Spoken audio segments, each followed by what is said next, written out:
पितृपक्ष 17 सितंबर से। जाने क्यों किया जाता है पिंडदान, तर्पण का क्या महत्व होता है। पितृपक्ष की शुरुआत भाद्र मास में शुक्ल पक्ष की पूर्णिमा तिथि से होती है। आश्विन मास के कृष्ण पक्ष की अमावस्या तिथि तक पितृपक्ष रहता है।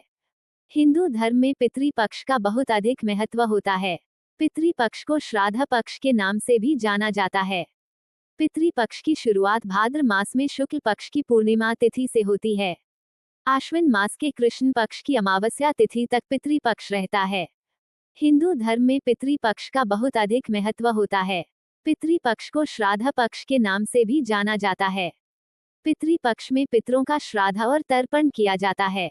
धार्मिक मान्यताओं के अनुसार पितृपक्ष के दौरान पितर संबंधित कार्य करने से पितरों को मोक्ष की प्राप्ति होती है। 17 सितंबर 2024 को स्नानदान पूर्णिमा लगते ही पितृपक्ष शुरू हो जाएगा। पितृपक्ष 17 सितंबर से शुरू होकर 2 अक्टूबर तक रहेगा। ब्रह्म पुराण के मुताबिक मनुष्य को पूर्वजों की पूजा करनी चाहिए और उनका तर्पण करना चाहिए। पितरों का ऋण श्राद्ध के जरिए चुकाया जा सकता है। तर्पण करने से पितरों की आत्मा को मिलती है शांति। श्राद्ध के दौरान सबसे पहले प्रातःकाल स्नानादि करने के बाद हाथ में जल, कुश, अक्षत, तिल आदि लेकर पितरों को जल अर्पित करने को तर्पण कहते हैं। इसके बाद दोनों हाथ जोड़कर पितरों का ध्यान करते हुए उन्हें आमंत्रित करते हुए जल ग्रहण करने की प्रार्थना की जाती है। मान्यता है कि तर्पण करने से पितरों की आत्मा को शांति मिलती है।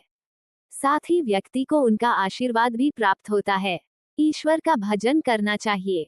इसके बाद अपने पूर्वजों का स्मरण करके उन्हें प्रणाम करना चाहिए और उनके गुणों को याद करना चाहिए।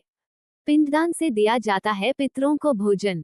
पिंडदान का अर्थ होता है अपने पितरों को भोजन का दान देना। ऐसा माना जाता है कि पितृपक्ष में हमारे पूर्वज के गाय, कुत्ता, कौवा, चींटी या देवताओं के रूप में आकर भोजन ग्रहण करते हैं। इसलिए पितृपक्ष के दौरान भोजन के 5 अंश निकालने का विधान है। पिंडदान के दौरान मृतक के निमित्त जौ या चावल के आटे को गूंथकर गोल आकृति वाले पिंड बनाए जाते हैं।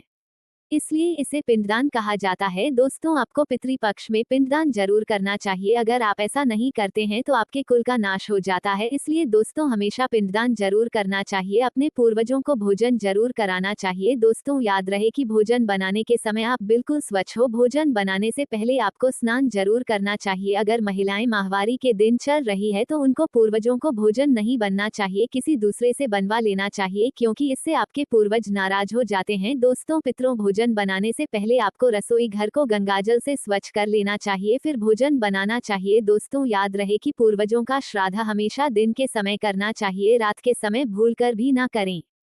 दोस्तों, अगर आपके पूर्वज सपने में दिखाई दे तो ये बहुत ही अच्छा होता है आपको, यानी आपके पूर्वज आपको आशीर्वाद देने आए हैं। पितृपक्ष में भूलकर भी ना खाए ये चीज। पितरपक्ष के दौरान ये सब्जी जैसे मूली, गाजर, शकरकंद, शलजम, चुकंदर, अरबी, सूरन, इस तरह की सभी सब्जी खाने से परहेज करना चाहिए। इसके अलावा इन सब्जियों का भोग भी नहीं लगाना चाहिए और ना ही पितृपक्ष के श्रद्धा भोग में किसी ब्राह्मण को खिलाना चाहिए। अगर आप ऐसा करते हैं तो आपके पूर्वज इससे नाराज हो जाते हैं। लहसुन प्याज है वर्जित। पितृपक्ष में लहसुन प्याज का सेवन करने की मनाही रहती है। चने और मसूर की दाल से रहे दूर। पितृपक्ष में चने की दाल, चने का सत्तू, चने की मिठाई, चने की खाद्य पदार्थ का सेवन नहीं करना चाहिए। चने की दाल के साथ साथ पितृपक्ष में मशहूर की दाल भी नहीं खाना चाहिए। मांस, मदिरा का भी भोजन नहीं करना चाहिए, इससे आपके पूर्वज नाराज हो जाते हैं। दोस्तों, आपको पितृपक्ष में काले तिल का दान अवश्य करना चाहिए, इससे आपके पूर्वज आशीर्वाद देते हैं। दोस्तों, याद रहे कि पितृपक्ष में आपको नीम का या पीपल का पेड़ भी नहीं काटना चाहिए, इससे व्यक्ति का पितृ दोष लगता है।